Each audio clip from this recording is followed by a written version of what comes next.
Saudara anggota tim pengawas haji DPR mengkritik Kementerian Agama yang mengalihkan 10.000 kuota haji untuk haji khusus. Tim WAS menyebut pengalihan tidak sesuai hasil rapat panitia kerja Komisi 8. Pelaksanaan ibadah haji 1445 Hijriah hampir usai. Namun, sejumlah persoalan mengemuka. Salah satunya terkait pengalihan kuota tambahan haji. Anggota tim pengawas haji DPR, Sely Andriani, mengkritik Kementerian Agama yang mengalihkan 10.000 kuota haji untuk haji khusus. Sely menyebut pengalihan tidak sesuai hasil rapat panitia kerja. Pertanggungjawaban dari Kementerian Agama karena selama kita pembahasan kemarin, kita tidak mengetahui aturan-aturan yang dibuat oleh Kementerian Agama, dan selama kita melakukan rapat-rapat panja, kita juga tidak mengetahui e-hajj yang dikeluarkan oleh Kementerian Agama itu seperti apa. Keluarkannya aturan 20.000 tambahan kuota, 10.000 untuk reguler, 10.000 untuk haji khusus.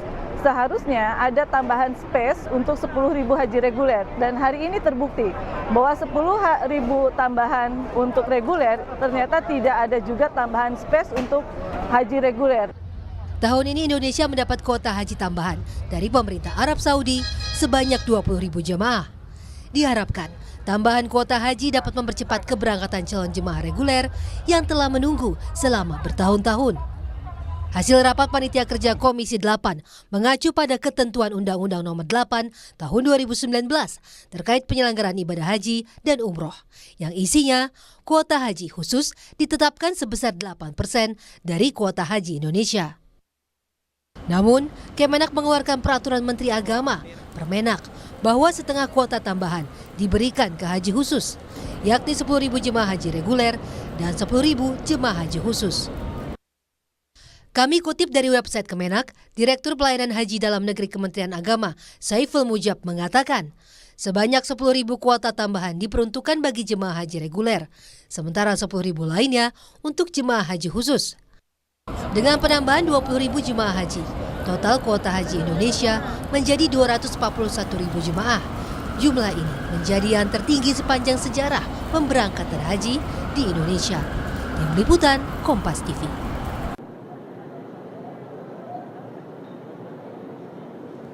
Saudara, pengalihan separuh kuota haji reguler ke haji khusus jadi sorotan karena dinilai tidak sesuai dengan hasil rapat panitia kerja sebelumnya. Apa yang jadi dasar hukum pengalihan kuota tersebut? Kita akan bahas bersama John Kennedy Aziz, anggota Komisi 8 DPR dari fraksi Partai Golkar sekaligus anggota tim pengawas haji yang saat ini berada di Arab Saudi. Kita juga telah mengundang perwakilan dari Kementerian Agama, namun belum ada yang bisa bergabung malam hari ini. Pak John, selamat malam. Assalamualaikum. Waalaikumsalam warahmatullahi wabarakatuh. Selamat malam dan selamat siang waktu Arab Saudi. Pak, ini temuan pertama kali dari tim WAS yang berada di Arab Saudi soal kuota ini awalnya seperti apa? Jadi temuan ini bukan pada waktu di Arab Saudi. Ketika kami rapat tanggal 12 Maret, kami sudah mengetahui bahwa ada pengalihan kuota reguler haji sebesar 10.000 kepada haji khusus, gitu kan ya. Jadi begini Mbak Livia, bahwa tentang kuota haji tambahan ini yang 20.000 ini, jauh sebelum panja dibentuk, kita sudah tahu bahwa ada penambahan kuota haji sebesar 20.000 jemaah. Betul. Kemudian sekitar tanggal 13 November, panja panitia kerja BPIH itu dibentuk. Dan juga tidak dibahas ketika itu tentang ada penambahan pengalihan kuota haji yang 20.000 itu 10.000 ke haji khusus. Begitu juga tanggal 27 November ya, 27 November telah diputuskan ya melalui rapat kerja dengan pemerintah, disebutkan di situ juga tidak ada penambahan pengalihan kuota haji yang 20.000 itu ke 10.000-nya ke panitia khusus. Itu sebagaimana kita lihat dalam kesimpulan rapat pemerintah dengan DPR, dengan Komisi 8, bahwa Komisi 8 dan Menteri Agama Republik Indonesia menyepakati asumsi dasar biaya penyelenggaraan haji ibadah haji 1445 Hijriah 2024 Masehi. Kuota haji Indonesia tahun 1445-2024 Masehi sebanyak 241.000 dengan rincian kuota haji reguler sebanyak 221.720 dan jemaah haji khusus hanya 19.280. Betul. Nah, kita tahunya itu adalah pada waktu tanggal 13 Maret. 13 Maret ketika rapat kerja tentang persiapan penyelenggaraan ibadah haji, di dalam laporannya kepada kita jumlah haji khususnya menjadi 27.680. Nah, saya yang mempertanyakan pada waktu itu, apa landasannya, apa dasar hukumnya, saya bilang gitu kan ya. Sebab secara proporsional pembagian kuota haji itu antara haji reguler dengan haji khusus adalah sebesar 8%, sebagaimana di dalam pasal 64 yang dibacakan tadi itu. Pak John, izin saya potong ya Pak John. Kan memang undang-undang yang mengatur soal haji ini kan pasal 8 Undang-Undang nomor 2000 betul, Undang-Undang nomor 8 2019 itu mengatur hanya 8% dari kuota. Seperti tadi pernyataan Anda, kalau 241.000 harusnya haji khususnya 19.280. Kalau memang ada tambahan 20.000 harusnya tambahannya cuma 2.000, bukan tambahannya sampai 27.680 seperti yang Anda tanyakan. Tapi kan itu Anda tahu dari tanggal 13 Maret, Pak. Rentang waktunya cukup sampai ke Juni ini. Kenapa nggak ada koreksi ke Kementerian Agama? Sebenarnya Mbak ya, secara non formalnya kita sudah tahu bahwa 3 hari 4 hari sebelum rapat ini kita tahu gitu kan ya. Tapi kita menganggap itu hanya nggak mungkin lah itu dirubah. Sebab itu kesimpulan rapatnya sudah ada dan hasil raker itu kita sudah sampaikan kepada Presiden, sudah keluar keputusan Presidennya bahwa jumlah kuota haji khusus itu hanya 19.280. Nah, dengan konteks yang demikian berarti dia mengambil hak haji reguler. Ya, bayangkan Mbak, puluhan tahun mereka menunggu gitu kan ya, 9.000-an sekian itu cukup 25 kloter itu. Nah, itu Pak John yang jadi pertanyaan saya, dari tanggal 13 Maret ketika panja kemudian diketahui sampai sekarang nggak ada pertanyaan atau pernyataan dari Kementerian Agama soal ini. Ya, kami sudah memprotes itu pada tanggal 13 Maret kita tahu itu, kita sudah protes. Gitu. Apa landasan hukumnya? Ini dirubah menjadi apa? Sebab dalam rapat-rapat panja itu saya selalu hadir.